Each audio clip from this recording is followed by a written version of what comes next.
An unstoppable team in eFootball that everyone will be scared of. Building an unstoppable team in eFootball isn't hard. In fact, I think many users don't actually care that much about it. They just want to have fun. And because of that, they often neglect the basics that could take their team to a whole new level. Me personally, I have 5 steps I always use whenever I want to build the perfect team. And in this video, I'll be sharing my 5 personal templates with you. First, formation. This is very important when building your team. You have to pick a formation that works for you. The fact that a top-ranked player is using 4-2-2-2 doesn't mean you should use it. You could use it, know how to play, and still lose a lot of matches, simply because the formation doesn't fit your playstyle. You need to find what works for you. It could be a 3-defender formation, a 5-defender setup, even 4 strikers. Just find what makes you create chances easily and stay consistent. Don't get caught up in what works for someone else. Focus on what fits you. Second, manager and playstyle. Your manager and his playstyle play a huge role in how your players move and position themselves on the field. Also, not every playstyle works well with every formation. So as you're choosing your formation, make sure your playstyle matches it. If you're using a possession-based playstyle, don't choose a formation that relies too much on long balls. It's all about balance. Third, player ID.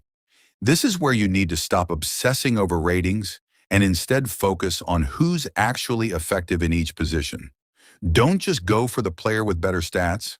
Choose the one who performs better in that role. Some players have great stats but are let down by their playstyles, which affects their positioning and overall effectiveness. For example, many people use Pedri as their DMF or CMF and expect to win duels against players like Vieira. That's not going to happen. Those guys are physically stronger and dominate in defensive situations. Unless you're amazing with tight turns and dribbling, avoid playing lightweight midfielders in roles that demand physicality. Also, choose strikers who can make runs and finish effectively. Choose defenders who can actually defend. It's that simple. Third, player.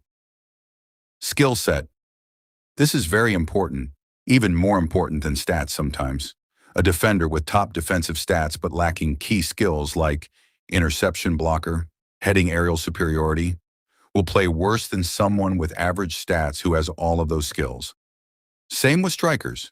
You could have all the attributes for a striker, but without good shooting skills or long-range shot, they'll often miss or misfire. Give your players the right skills and you'll see the magic. 5. Be tactically flexible. Yes, you heard me right. Just because a formation is working for you doesn't mean you won't meet someone online whose formation disrupts your entire gameplay, even if they're not that good. Some formations are simply the antidote to yours. That's why you have to be willing to change your formation at any time.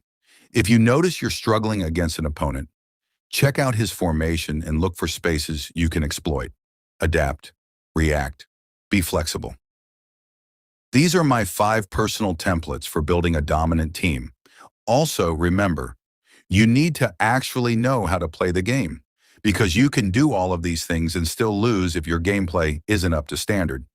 Stuff like individual instructions and attack-defense level are just extras. They won't make a huge difference if the core gameplay isn't solid. What's worked for you so far? Let me know in the comments. And don't forget to subscribe if you can.